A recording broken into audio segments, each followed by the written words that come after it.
ఓం శాంతి. ఈరోజు మురళి 30/3/2026. మధురమైన పిల్లలారా, శివబాబాతో రచింపబడిన ఈ రుద్ర యజ్ఞాన్ని మీరు చాలా చాలా జాగ్రత్తగా సంభాళించాలి. బాబా ఏమంటున్నారు? బాబా ద్వారా రచింపబడిన ఈ యజ్ఞాన్ని, రుద్రజ్ఞాన యజ్ఞాన్ని మీరు జాగ్రత్తగా సంభాళించాలి. స్వరాజ్యాన్ని పొందేందుకు ఇది బేహద్ యజ్ఞం. యజ్ఞం ఎప్పుడు స్టార్ట్ చేస్తారు? ఆపదలు వచ్చినప్పుడు, అకాలం వచ్చినప్పుడు యజ్ఞాన్ని చేస్తారు. ఈ యజ్ఞం అవినాశి యజ్ఞం, 100 సంవత్సరాలు కొనసాగే యజ్ఞం. ప్రశ్న: ఈ రుద్ర యజ్ఞం పైన ఏ పిల్లలకు గౌరవం ఉంటుంది? జవాబు: ఎవరికైతే దీని విశేషతల గురించి తెలుసో వారికే గౌరవం ఉంటుంది. ఈ రుద్రయజ్ఞం ద్వారా మనము గవ్వ నుండి వజ్ర సమానంగా తయారవుతున్నామని మీకు తెలుసు. ఇందులో మొత్తం పాత ప్రపంచమంతా స్వహా అవుతుంది. ఈ పాత శరీరాన్ని కూడా ఇందులో స్వహా చేయాలి. యజ్ఞంలో విఘ్నంని తీసుకొచ్చే ఏ విధమైన నియమ విరుద్ధమైన కర్మ చేయకూడదు. యజ్ఞంలో విఘ్నాలు వేసే ఏ విధమైన నియమ విరుద్ధమైన కర్మ చేయకూడదు. ఎప్పుడైతే ఈ ధ్యాస ఉంటుందో అప్పుడే గౌరవం ఉంచగలుగుతారు. బాబా ఏమంటున్నారు? ఈ యజ్ఞానికి ఎవరు గౌరవం ఉంచుతారు అంటే, ఎవరైతే మా జీవితం దీని నుండి వజ్ర సమానంగా అవుతుందని తెలుసుకుంటారో వారు శరీరాన్ని కూడా ఈ యజ్ఞంలో స్వాహా చేసేస్తారు. విఘ్నం వెయ్యరు. వికర్మలు చేసి, విరుద్ధ కర్మలు చేసి విఘ్నాలు వెయ్యరు. సంభాళన చేస్తారు, గౌరవం ఉంచుతారు. పాట: మాతా ఓ మాత, మీరు జగత్తుకే భాగ్య విధాత అయినారు. ఓం శాంతి. ఓం శాంతి బాబా. పిల్లలు పాట విన్నారు. ఎవరైతే ఈ పాఠం తయారు చేశారో వారికి మాత గురించి ఏమీ తెలీదు. జగత్తంబ అన్న పేరుని విన్నారు, కానీ జగత్తంబ ఎవరో, ఏం చేసి వెళ్ళారో ఎవరికీ తెలీదు. కేవలం పిల్లలైన మీకు మాత్రమే తెలుసు జగత్తంబ గురించి. జగత్తంబ ఉంటే తప్పకుండా తండ్రి కూడా ఉంటారు, పిల్లలు కూడా ఉంటారు. జగత్తంబ వద్దకు ఎవరైతే వెళ్తారో వారికి ఈ విషయం గురించి తెలీదు. వారు కేవలం భూత పూజారులు మాత్రమే. దేవత ముందుకెళ్ళి వేడుకుంటూ ఉంటారు. ఇప్పుడు ఇది రాజశ్వ అశ్వమేధ అవినాశి రుద్రజ్ఞాన యజ్ఞం. దీని రచయితలు తల్లి తండ్రి అయినారు మరియు తత్వం. మీరంతా కూడా దీని రక్షకులే. మీరు కూడా యజ్ఞం యొక్క రచయితలే. పిల్లలైన మీరు ఈ యజ్ఞాన్ని చాలా జాగ్రత్తగా సంభాళించాలి. ఈ యజ్ఞం పైన చాలా గౌరవం ఉంచాలి. అండర్లైన్. యజ్ఞంను పూర్తిగా సంభాళించడం జరుగుతుంది. ఇది హెడ్ ఆఫీసు. అనేక శాఖలు కూడా ఉన్నాయి. మమ్మా బాబాలు మరియు పిల్లలైన మీరంతా ఈ యజ్ఞం ద్వారా భవిష్యత్తులో వజ్ర సమానంగా తయారవుతున్నారు. కావున మీకు ఈ యజ్ఞం పైన ఎంత గౌరవం ఉండాలి, ఈ యజ్ఞంను ఎంతగా సంభాళించాలి, మీకు దీనిపైన ఎంతో ప్రేమ ఉండాలి. ఇది మా జగతంబ అయిన మమ్మా యజ్ఞం. మమ్మా బాబాల యజ్ఞమే మన యజ్ఞం. ఈ యజ్ఞం లేకొచ్చి అనేక మంది పిల్లలు తమ తండ్రి ద్వారా వారసత్వం తీసుకుంటారు. యజ్ఞం వృద్ధి కావాల్సి ఉంది. స్వయం తీసుకోలేకపోతే, స్వయానికి సమయం ఇవ్వకపోతే కనీసం ఇతరులకైనా నిమంత్రణ, ఆహ్వానం ఇవ్వండి. బాబా పిల్లలుగా చేయండి. దీని పేరే రాజశ్వ అశ్వమేధ జ్ఞాన యజ్ఞం. దీని ద్వారా స్వరాజ్యం లభిస్తుంది. ఈ యజ్ఞంలో పాత శరీరం కూడా స్వాహ అయిపోతుంది. బాబా పిల్లలుగా అయిపోవాలి. యజ్ఞం అనగా ఇల్లు కాదు, ఇది బేహద్ విషయం. ఈ యజ్ఞంలో మొత్తం విశ్వమంతా స్వాహ కావాల్సి ఉంది. మున్ముందు ఈ యజ్ఞానికి ఎంత గౌరవం ఇస్తారో మీరు చూస్తారు. అందరికీ తెలిసిపోతుంది భగవంతుడు స్థాపన చేసిన యజ్ఞం ఎంత గొప్పదని. ఇక్కడ చాలామందికి అంత గౌరవం లేదు. అండర్లైన్. గౌరవం లేదంటే యజ్ఞం యొక్క ప్రతి వస్తువుని సంభాళన చేసేది అవసరం కదా. పోయింది పోతుంది, ఉండింది ఉంటుందని ఎట్లంటే అట్లా దాన్ని మనం సంభాళన చేయకపోతే పెద్ద పెద్ద దాదీలందరూ పాపం ఎంత ఎకానమీగా పొదుపు, బాబాతో సహా అందరూ పొదుపు చేసి ఒక్కొక్క పైసా కూడబెట్టి ఎవరైనా సరే ఒక పెద్ద గుమ్మడికాయ ఇచ్చినారంటే మేమేం చేయాలా అని దానిపైన మౌంట్ అబు అని రాసి పంపించినారు అంటే ఎంత యజ్ఞం పైన విలువ ఉంది. ఏ యజ్ఞం మనల్ని సంరక్షణ చేస్తూ ఉందో ఆ యజ్ఞం పైన గౌరవం ఉండాలి, ప్రేమ ఉండాలి, యజ్ఞానికి సహయోగిగా కావాలి, మధుబనానికి సేవ కూడా మనందరం చేయాలి. ఇది మన బాధ్యత. ఎందుకంటే మన పెద్ద ఇల్లు కదా, దాన్ని సంరక్షణ మధుబనం అనేటువంటిది ఉంటేనే మనమందరం దాని యొక్క గొడుగు నీడలో సురక్షితంగా ఉన్నాం. అందుకయ్యే బాబా అంటున్నారు, కొంతమందికి యజ్ఞం యొక్క విలువ లేదు.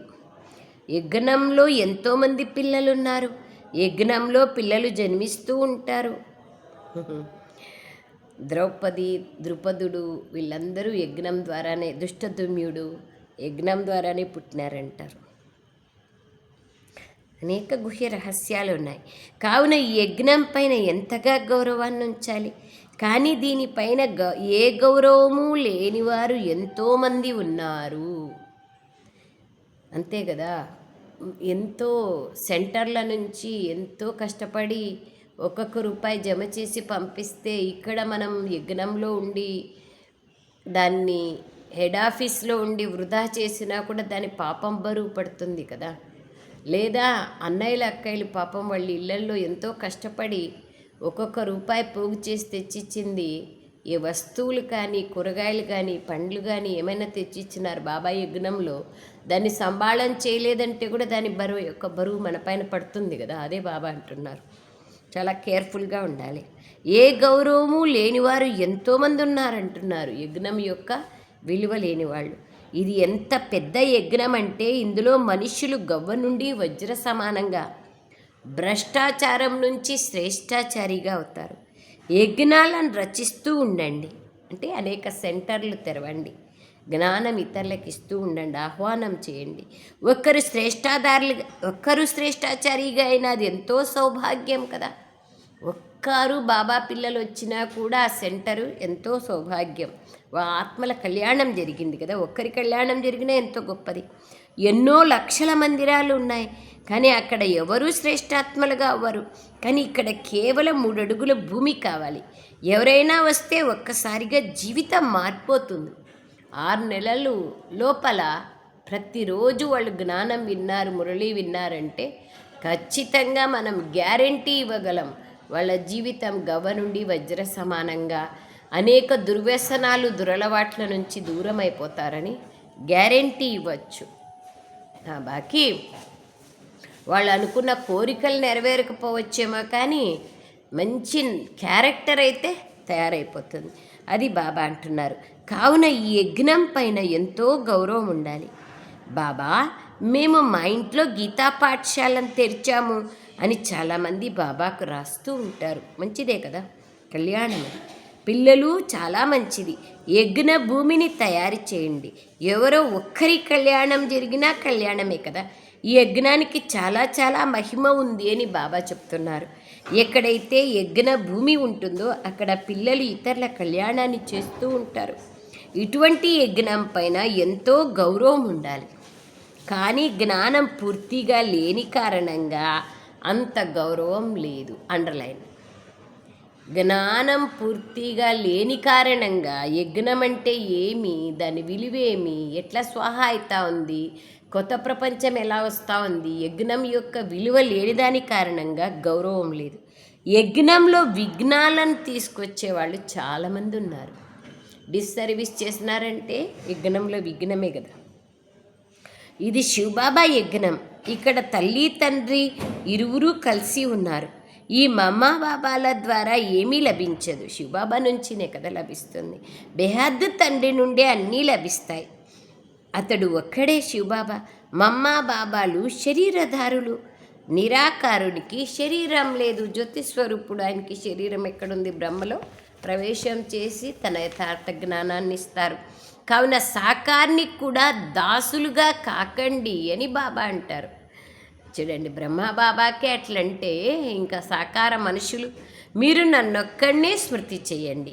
ఈ బాబా కూడా నన్నొక్కడనే స్మృతి చేస్తాడు. రాముడు, కృష్ణుడు, బ్రహ్మ మొదలైన వాళ్ళందరూ అతన్నే స్మృతి చేసినట్లుగా చిత్రాల్లో కూడా చూపించారు. నిజానికి అక్కడ ఎవరూ స్మృతి చెయ్యరు. వారికి ప్రాలబ్ధం లభించి ఉంటుంది. దేవతలు ఎందుకు గుర్తు చేసుకుంటారు? దేవతలు అయ్యేకి ముందుగా గుర్తు చేసుకుంటారు. కావున వారికి ఇక స్మృతి చేయాల్సిన అవసరం లేదు. మనం పతితులుగా అయ్యాం కావున పావనంగా అయ్యేందుకు మనమే స్మృతి చేయాలి. మహిమంతా ఒక్క బాబాది, గౌరవం కూడా ఒక్క శివబాబాకే ఇవ్వాలి. మీరు ఏ దేహదారిని స్మృతి చెయ్యకూడదు. దేహదారి ద్వారా మీకు వారి పరిచయం లభించింది బ్రహ్మ ద్వారా. మరి బ్రహ్మకి గౌరవం ఇవ్వకూడదని కాదు, బ్రహ్మకు చాలా గౌరవం ఇవ్వాలి. కానీ గుర్తు చేసుకోవాల్సింది శివబాబాని. కావున మీరు వారినే స్మృతి చేయాలి. ఈ బాబా కూడా దేహదారినే కదా బ్రహ్మ. అందరూ పరిచయాన్ని ఇస్తారు, కానీ మేము డైరెక్ట్గా శివబాబా ప్రేరణ ద్వారా జ్ఞానం తీసుకోగలం అని చెప్పి బుద్ధిహీనులైన పిల్లలు కూడా చాలామంది ఉన్నారు. చూడండి ఏమేం చెప్తున్నారు బాబా. బాబా ఒక్కరే అథారిటీ కదా. బ్రహ్మ బాబా పైన గౌరవం లేకుండా మేము డైరెక్ట్గా శివబాబాతో తీసుకుంటామనే వాళ్ళు బుద్ధిహీనులైన పిల్లలు కూడా చాలామంది ఉన్నారంటున్నారు బాబా. ఇలా జరిగినట్లయితే అసలు ఈ రథంలోకి శివబాబా రావాల్సిన పనేముంది?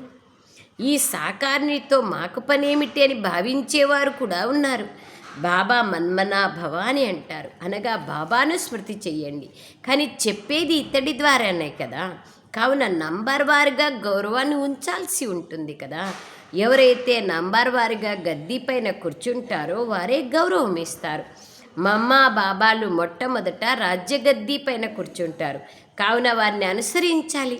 అనేక మంది ప్రజల్ని తయారు చేసుకోవాలి. ఇక్కడ పదవి కూడా చాలా ఉన్నతమైనది లభిస్తుంది. ఇందులో భయపడాల్సిన విషయం ఏమీ లేదు. విమానంలో ఎవరైనా మొట్టమొదటిసారి ఎక్కినట్లయితే వారు భయపడతారు. ఎక్కడ కింద పడిపోతామో, కళ్ళు తిరుగుతాయేమో, బెల్ట్ సరిగ్గా పెట్టుకోవాలా అనుకుంటారు. కానీ కొందరిని చూడండి, వారు పైకి చంద్రుని దాకా వెళ్ళిపోతూ ఉంటారు, భయమే ఉండదు. ఇది అభ్యాస విషయం కదా. కానీ దానివల్ల లాభమేముంది? అంత ధైర్యం ఉంచి చంద్రుని వరకు పోతే కూడా ఏం లాభం? చంద్రుని పైన కూడా రాజధానిని తయారు చేద్దామని భావిస్తారు, కానీ అలాంటిది ఏం జరగదు. ఎందుకంటే ఇది పతనం యొక్క స్థితి కదా. పతనం మరియు ఉన్నతం ఈ రెండింటినీ పిల్లలు అర్థం చేసుకున్నారు. చిత్రాలు కూడా ఉన్నాయి. లక్ష్మీనారాయణలు రాజ్యం చేసిన చిత్రాలు ఉన్నాయి. ఈరోజు భారతదేశం ఎంత నిరుపేదగా ఉంది, పైసాకు పనికి రాకుండా అయిపోయింది. అది రాయల్ విషయం, వారు స్వయంగా రాశారు. కాబట్టి మెట్ల చిత్రంలో దీన్ని చూపించాలి. అక్కడ వజ్రాలతో తయారు చేయబడిన మెహల్స్ ఉంటాయి. సత్యుగంలో వజ్రాలతో ఆడుకుంటాం, వజ్రాల మెహల్స్ ఉంటాయి. అలాగే ఇక్కడ గవ్వలను చూపించాలి. ఇంతకుముందు గవ్వలు చలామణి అయ్యేవి. గురుద్వారంలో గవ్వలు ఉంచేవారు. ఇప్పుడు ఎవరూ డబ్బు కూడా ఉంచరేమో. మెట్ల చిత్రం చాలా మంచిది. ఈ చిత్రంలో మీరు ఎన్నో విషయాలు రాయొచ్చు. మమ్మ బాబాలతో పాటు పిల్లల చిత్రం కూడా ఉండాలి. మెట్ల చిత్రంలో లాస్ట్లో మామ బాబాలు పిల్లలు అందరూ తపస్సు చేసి అక్కడి నుంచి మళ్ళీ పవిత్రమై పరంధామానికి వెళ్ళినట్లుగా చూపిస్తారు కదా. కొత్త కొత్త చిత్రాలు తయారవుతూ ఉంటాయి. పతనము మరియు ఉన్నతము ఎలా జరుగుతుందో అర్థం చేయించడంలో కూడా చాలా సహజం. మెట్ల చిత్రంలో మనం ఎట్ల కిందికి దిగినాం, మళ్ళీ ఎట్ల పైకి ఎక్కుతాం అనేది సహజం చెప్పడం. మనం నిరాకార ప్రపంచంలోకి వెళ్ళి మళ్ళీ సాకార ప్రపంచంలోకి వస్తాం. ఇది అర్థం చేయించడం చాలా సహజం. అర్థం చేసుకోకపోతే వారి భాగ్యంలో లేదు అని అర్థం. డ్రామాను సాక్షిగా చూడడం జరుగుతుంది. పిల్లలకు యజ్ఞం పైన చాలా గౌరవం ఉండాలి. చూడండి బాబా ఒక్క విషయం పైన ఎన్నిసార్లు చెప్తున్నారు అంటే, యజ్ఞం అంటే గౌరవం లేని వాళ్ళు చాలామంది ఉన్నారన్నారు ఇదివరకు. స్వయంని పరిశీలన చేసుకునే విషయం కదా. యజ్ఞం నుండి ఒక పైసాను కూడా అడగకుండా తీసుకోవడం, తల్లి తండ్రి అనుమతి లేకుండా ఎవరికైనా ఇవ్వడం, ఇది మహాపాపం. బాప్రే, అండర్లైన్ చేసుకోండి. మేమే చేస్తున్నాం కదా, మేము ఇస్తే ఏమవుతుంది అంటారు కదా.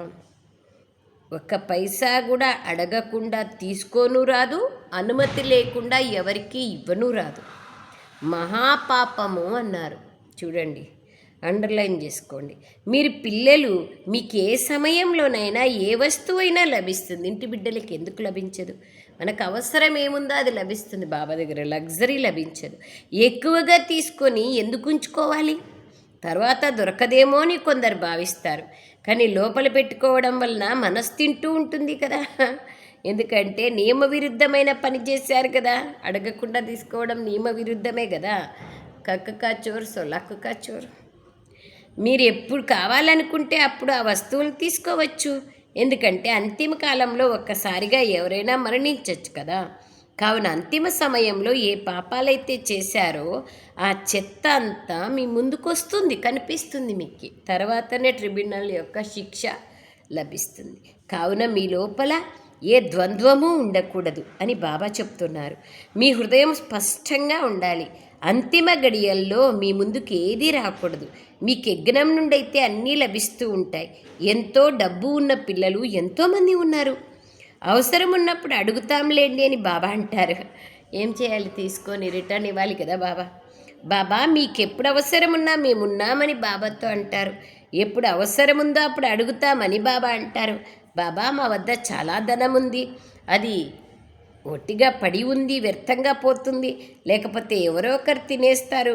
కావున ఎప్పుడు అవసరం ఉంటే అప్పుడు అడిగి తీసుకోండి అంటారు. అలాంటి వాళ్ళు సత్యహృదయులు ఎవరున్నారు ఈ కాలంలో?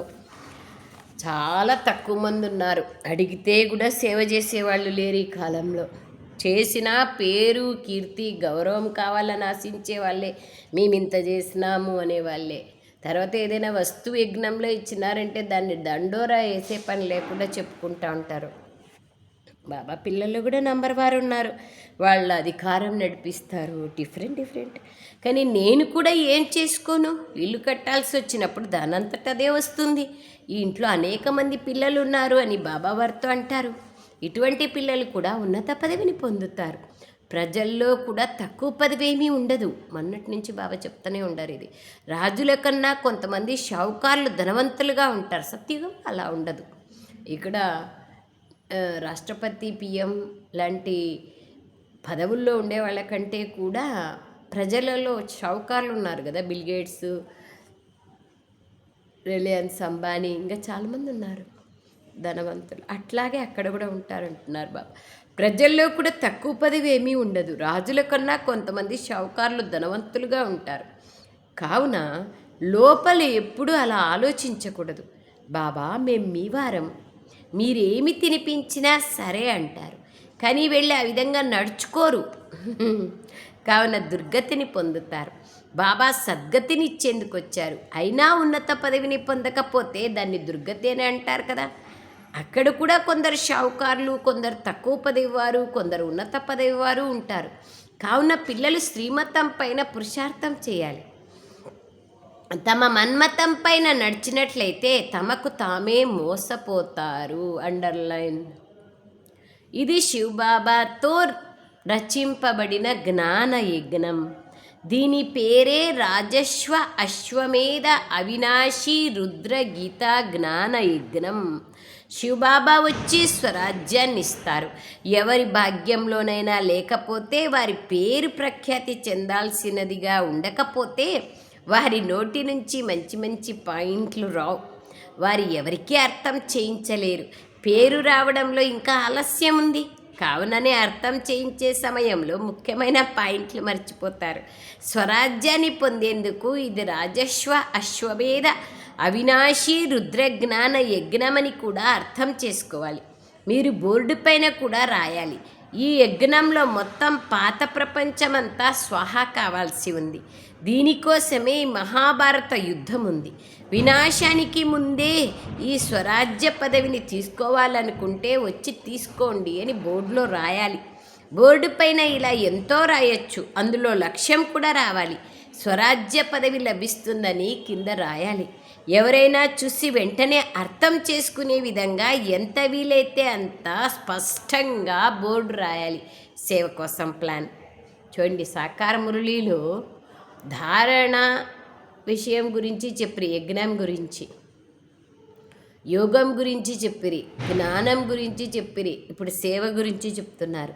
మున్ముందు ఈ యజ్ఞం యొక్క ప్రభావం ఎంతగానో పడుతుంది. భవిష్యవాణి. తుఫాన్లు అయితే ఎన్నో వస్తాయి. సత్యత నావ కదులుతుందే కానీ మునగదు. ధారణ విషయం కూడా చెప్పిరి కదా. యజ్ఞం యొక్క విలువ ఉండాలి. యజ్ఞం అనుమతి లేకుండా ఒక వస్తువు కూడా తీసుకోకూడదు, తర్వాత ఎవరికి ఇవ్వకూడదు అని కూడా చెప్పారు. ఎన్ని విషయాలు బాబా తెలివినిస్తారు, ధారణ చేయాల్సి ఉంటుంది. ఈ పదాలను తప్పకుండా రాయండి. మున్ముందు ఈ యజ్ఞ ప్రభావం ఎంతగానో ఉంటుంది. తుఫాన్లు వస్తాయి, సత్యత నావ కదులుతుందే కానీ మునగదు, ఎప్పటికీ మునగదు. క్షీరసాగరం వైపుకి వెళ్ళాలనుకుంటే విషయ సాగరం వైపుకి మనస్సు పెట్టకూడదు. ఎవరైతే జ్ఞానం తీసుకోరో వారి వెనకబడుతూ మీ సమయాన్ని వ్యర్థం చేసుకోవద్దండి. జ్ఞానమే వాళ్ళకి ఇంట్రెస్ట్ లేనప్పుడు మీరు మీ టైంని ఇచ్చి వాళ్ళ కోసం వాళ్ళు వెనకబడితే వేస్ట్. బాబా చాలా సహజంగా అర్థం చేయిస్తారు. మీరే పూజ్య దేవీ దేవతలుగా ఉండేవారు, ఇప్పుడు మీరు పూజారీలుగా అయిపోయినారు. నన్నొక్కళ్ళనే స్మృతి చేస్తే మీలోని మలినాలు తొలగిపోతాయని బాబా అంటున్నారు. దీని ద్వారానే మీ పాపాలు భస్మమవుతాయి. ఇంకా వేరే ఉపాయమే లేదు. ఇది సత్యమైన ఉపాయం. కానీ యోగంలో ఉండడం లేదు పిల్లలు. ఏమన్నారు బాబా? పిల్లలు యోగంలో ఉండడం లేదు. దేహాభిమానం చాలా ఉంది. దేహాభిమానం ఎప్పుడైతే తొలగిపోతుందో అప్పుడు కర్మాతీత స్థితి కలుగుతుంది. చివర్లో ఏ వస్తువు గుర్తుకు రాకూడదు. కొందరు పిల్లలకి కొన్ని వస్తువులపైన చెప్పడానికి వీల్లేనంత మోహం ఉంది. వారు శివబాబాని ఎప్పుడూ స్మృతి చెయ్యరు. యజ్ఞమంటే విలువలేని పిల్లలు ఉన్నారు అండ్రి. ఎప్పుడేమంటున్నారు? దేహాభిమానం చాలా ఉంది, యోగమే లేదు అని చెప్పి డైరెక్ట్గా చెప్తున్నారు. కొంతమంది పిల్లలకు చాలా వస్తువులపైన మోహమమకారం ఉంది, శివబాబాని గుర్తే చేసుకోరు అండ్రి. చూడండి, కొందరు పిల్లలకు కొన్ని వస్తువులపైన చెప్పడానికి వీల్లేనంత మోహం ఉంది. వారు శివబాబాని ఎప్పుడూ స్మృతి చెయ్యరు. ఇటువంటి తండ్రిని విశేషంగా స్మృతి చెయ్యాలి కదా. చేతులు పనివైపు ఉండాలి, హృదయం ప్రియుని వైపు ఉండాలి. కానీ ఈ విధంగా అతి కష్టంగా ఏ ఒక్కరో స్మృతిలో ఉంటారు. వారి నడవడిక ద్వారా అర్థమవుతుంది. యజ్ఞం పైన గౌరవాన్ని ఉంచరు. ఈ యజ్ఞాన్ని చాలా బాగా సంభాళించాల్సి ఉంటుంది. దీన్ని సంభాళించినట్లయితే బాబాను సంతోషపరిచినట్లు. ప్రతి విషయంలోనూ జాగ్రత్త తీసుకోవాలి. పేదల యొక్క పైసా ఈ యజ్ఞంలోకి వస్తుంది. దాని ద్వారా వారు భవిష్యంలో పదమాపదంపతులుగా అవుతారు. మాతలు ఎవరి వద్దనైతే ఏదీ ఉండదో వారు కూడా రూపాయి, అర్ధ రూపాయి యజ్ఞంలో ఇస్తారు. తద్వారా వారు పదమపతులుగా అయిపోతారు. ఎందుకంటే వారు చాలా భావనతో సంతోషంగా తీసుకొస్తారు. నేను పేదల పాలిట పెన్నిదిని. అహంభావంతో కోట్లు ఇచ్చినా ఏం లాభం? పేరు కావాలని, కీర్తి కావాలని, అందరిలో నన్ను పొగడాలని సేవ చేస్తే ఏం లాభం? పేదవాళ్ళు ఎంతో భావనతో, శ్రద్ధతో శబరి యొక్క ఎంగిలి పండ్లకు గాయనం ఎందుకుంది?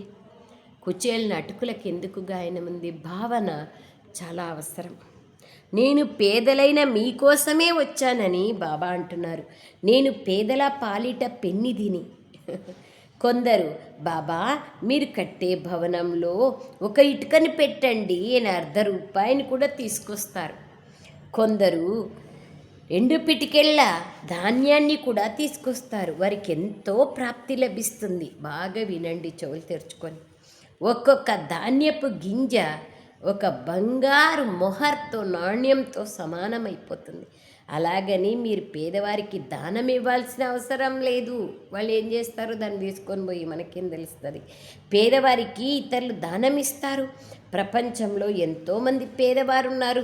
అందరూ వచ్చి ఇక్కడ కూర్చున్నట్లయితే మేము యజ్ఞంలో సమర్పితమవుతామని చాలామంది అంటారు. కానీ చాలా జాగ్రత్తగా చూసి యజ్ఞంలోకి తీసుకోవాలి. అండర్లైన్ చేసుకోవాలి. వారు యజ్ఞంలోకి వచ్చి ఇక్కడ గొడవ చేయకుండా ముందే చూసుకోవాలి. యజ్ఞంలో చాలా పుణ్యాత్ములుగా అవ్వాలి, చాలా జాగ్రత్తగా ఉండాలి. యజ్ఞంలో ఎంతో గౌరవం ఉండాలి. ఏ ఈశ్వరీయ పాఠశాల ద్వారా మన శరీర నిర్వహణ జరుగుతుందో ఆ యజ్ఞ ధనాన్ని ఎవరికైనా ఇవ్వడం కూడా పెద్ద మహాన్ పాపము. అండర్లైన్ చేసుకోండి. అనుమతి లేకుండా ఇతరులకిచ్చిన, పర్మిషన్ లేకుండా తీసుకున్న డబ్బుల్ని లేదా ఎవరికైనా ఇచ్చినా దాని ద్వారా ఏమంటున్నారు బాబా? మహాపాపము. ఎవరైతే గవ్వ నుండి వజ్రంగా అవుతారో, ఈశ్వరీయ సేవలో ఉంటారో వారి కొరకే ఈ డబ్బంతా. అంతేగాని పేదల మొదలైన వారికి ఇవ్వడం, దాన పుణ్యాలు చేయడం, ఇవన్నీ జన్మ జన్మాంతరాలుగా చేస్తూనే వచ్చారు. కానీ కిందికి దిగుతూనే వచ్చినారు కదా. దాన పుణ్యాలన్నీ చేసి ఎక్కడికి పోయినాం? ఇంకా కిందికే దిగినాం. భగవంతుని యొక్క ఈశ్వరార్థంగా చేయలే, పాపాత్మగా అవుతూ వచ్చారు. పిల్లలైన మీరు అందరికీ బాబా పరిచయాన్ని ఇచ్చేందుకు చిన్న చిన్న పల్లెటూర్లలో కూడా ప్రదర్శన జరుపుతూ ఉంటారు. పేదవాళ్ళు ఒక్కరొచ్చినా అది కూడా మంచిదే కదా. ఇందులో డబ్బు ఖర్చేమీ లేదు. లక్ష్మీనారాయణులు రాజ్యాన్ని పొందారు. వారేం ఖర్చు చేశారు? మా అమ్మ 1 రూపాయి కూడా తేలేదు. బాబా ఎన్ని కోట్ల రూపాయలు యజ్ఞంకి ఇచ్చినారు. ఇద్దరూ ఉన్నారు. ఇందులో ఖర్చేమీ లేదు, ఏమీ చేయలేదు. విశ్వరాజ్యాన్ని పొందేందుకు వారు ఏమీ ఖర్చు చేయలేదు. ఆ మనుష్యులు పరస్పరం ఎంతగానో కొట్లాడుకుంటూ ఉంటారు. ఆయుధాలపైన చూడండి ఎంత ఖర్చు చేస్తున్నారు. కరెక్ట్గా ఈ సమయానికి కరెక్ట్ చెప్తున్నారు బాబా. ఇక్కడ ఖర్చు విషయమే లేదు. పైసా ఖర్చు లేకుండా క్షణంలో విశ్వరాజ్యాధికారాన్ని పొందుతారు. అల్లాని స్మృతి చెయ్యండి, వారసత్వం మీకు తప్పక లభిస్తుంది. ఎంత వీలైతే అంత సత్యమైన హృదయంతో సత్యమైన బాబాని సంతుష్టం చేస్తే సత్యఖండానికి అధిపతులుగా అవుతారు. ఇక్కడ అసత్యం నడవదు. స్మృతి చెయ్యాలి. మేము ఎలాగైనా పిల్లలమే కదా, సెంటర్లో ఉన్నాంలే, సరెండర్ అయిపోయినాము, యోగం చేయకున్నా పర్వాలేదులే, బాబా ఇంట్లో ఉన్నాం అనుకోవద్దండి. స్మృతి చెయ్యడంలోనే ఎంతో శ్రమ ఉంది. ఏదైనా వికర్మలు చేస్తే పెద్ద నష్టం జరుగుతుంది. బుద్ధి నిలవదు. బాబా అనుభవజ్ఞులు కదా, బాబా అన్నీ చెప్తూ ఉంటారు. కొంతమంది పిల్లలు తమకు అన్నీ తెలిసినట్లుగా భావిస్తారు. కానీ ఇందులో చాలా శ్రమ ఉంది అని బాబా అంటారు. మాయ ఎన్నో విఘ్నాలను తీసుకొస్తుంది. అది పరీక్ష కదా, వస్తాయి. అచ్చా मीठे मीठे सिखलदे बच्चों प्रति मात पिता बाप दादा का याद प्यार और गुड मॉर्निंग। रूहानी बाप की रूहानी बच्चों को नमस्ते। हम रूहानी बच्चों की रूहानी मात पिता बाप दादा को याद प्यार गुड मॉर्निंग और नमस्ते नमस्ते नमस्ते। बाबा नमस्ते। థ్యాంక్ యూ బాబా. ఎన్ని విషయాలు చెప్తారు తండ్రి. సారం, మన ఈ రుద్ర యజ్ఞం పైన చాలా చాలా గౌరవాన్ని ఉంచాలి. యజ్ఞం యొక్క వాతావరణాన్ని చాలా శుద్ధంగా శక్తివంతంగా తయారు చేయడంలో సహయోగులుగా కావాలి. శుద్ధ సంకల్పాలతో వాతావరణం శుద్ధంగా అవుతుంది. బాబా స్మృతితో శక్తిశాలిగా అవుతుంది. దీంట్లో సహయోగిలుగా కావాలి. దీన్ని ఎంతో ప్రేమతో యజ్ఞాన్ని సంభాళించాలి, రక్షించాలి. మీ వద్ద ఏది దాచుకొని ఉంచకూడదు, అన్నీ సఫలం చేసుకోవాలి. మొన్న మోహిని దీది దాది జానకీజీ యొక్క గుల్జార్ దాది యొక్క సందేశంలో చెప్పారు కదా, 2 శక్తులు అవసరం. ఒకటి సంకీర్ణ శక్తి అంటే సర్దుకునే శక్తి, రెండవది సఫలం చేసుకోండి. సో బాబా చెప్తున్నారు ఇప్పుడు, ఏది మీ దగ్గర దాచుకొని ఉంచకూడదు, సఫలం చేసుకోవాలి. హృదయాన్ని స్వచ్ఛంగా ఉంచుకుంటే అన్నీ లభిస్తాయి. ఈ యజ్ఞంలోని ప్రతి పైసా అమూల్యమైనది. బాబా నిన్న మురళిలో ఏమండ్రి, ప్రతి క్షణము అమూల్యమైనది. 1 నిమిషం 1 సంవత్సరంతో సమానమండ్రి. ఇప్పుడేమంటున్నారు, ప్రతి పైసా అమూల్యమైనది. ఎంతోమంది పాపం పేదవాళ్ళు ఎంతో భావనతో శ్రద్ధతో బాబా యజ్ఞంలో చేస్తారు కదా, దానికి విలువనివ్వాలి కదా, వృధా చేయకూడదు. హృదయంని స్వచ్ఛంగా ఉంచుకుంటే అన్నీ లభిస్తాయి. ఈ యజ్ఞంలోని ప్రతి పైసా అమూల్యమైనది. కావున ఇక్కడ 1 పైసాను కూడా వేస్ట్ చేయకూడదు. దీని వృద్ధికి సహయోగాన్ని ఇవ్వాలి. వరదానం, 3 కాలాలను ఎదురుగా ఉంచుకొని ప్రతి కార్యంలో సఫలతని పొందే సదా విజయీలుగా కండి.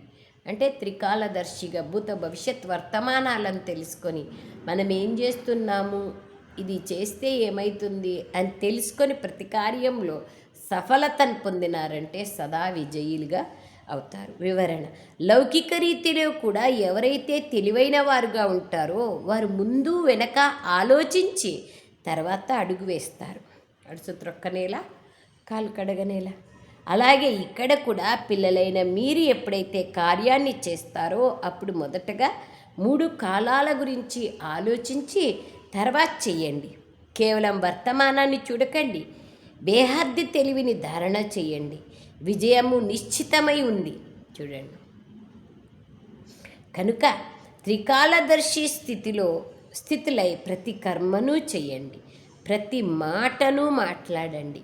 అప్పుడే వీరు అలౌకికమైన వారు, అసాధారణం అంటే విశేషమైన వారు అని ఇతరులకు అనుభూతి కలుగుతుంది. స్లోగన్: హద్దు యొక్క విషయాల నుండి దూరమై ఒక్క తండ్రిని ఆధారంగా చేసుకున్నట్లయితే ముక్తిని పొందుతారు. మిగతా అనేక వ్యక్తులను, అనేక ఆధారాల నుంచి దూరం అయిపోయి ఒక్క బాబా వాళ్ళని ఆధారంగా చేసుకుంటేనే ముక్తిని పొందగలుగుతాం. అవ్యక్త సూచన: నిశ్చయం అనే పునాదిని దృఢంగా చేసుకొని సదా నిర్భయంగా నిశ్చింతగా ఉండండి. చాలామంది పిల్లలు నేను సరిగ్గానే ఉన్నాను, అన్నీ నాకు తెలుసు, ఇతరులకు తెలీదు లేదా ఇతరులు గుర్తించరు, చివరికి తెలుసుకుంటారులే, లేకపోతే ఏమవుతుందో ముందు ముందు చూడాలి అని అనుకుంటారు. డోంట్ కేర్, ఇది నిర్లక్ష్యం. ఇది కూడా జ్ఞానస్వరూప స్మృతిస్వరూప ఆత్మల కోసం స్వయాన్ని మోసగించుకునే నిర్లక్ష్యంతో కూడుకున్న మధురమైన నిద్ర. ఏమంటున్నారు బాబా? ఎన్నెన్ని విషయాలు, రియలైజేషన్ విషయాలు ఉన్నాయి. ఏ పిల్లల నిశ్చయం అనే పునాది దృఢంగా ఉంటుందో వారు ఎప్పుడూ దాగి ఉండరు, వారు సదా నిర్భయులుగా నిశ్చింతులుగా ఉంటారు. నేను సరిగ్గా ఉన్నాను, నాకు అన్నీ తెలుసు, వీళ్ళకే తెలీదు, నన్ను ఎవరు గుర్తించరు. మనం సరిగ్గా ఉంటే ఎవరు గుర్తించకపోతే మనకేం బాబా, మన పని మనం చేసుకుంటా పోవాలా. ఇలా తెలుసుకునేవాళ్ళు, ఇలా నిద్రలో ఉండేవాళ్ళు చాలామంది ఉన్నారు. ఇది కూడా నిర్లక్ష్యమే అంటున్నారు బాబా వాళ్ళు. అచ్చా, ఓం శాంతి. Thank you Baba, thank you very much తండ్రి.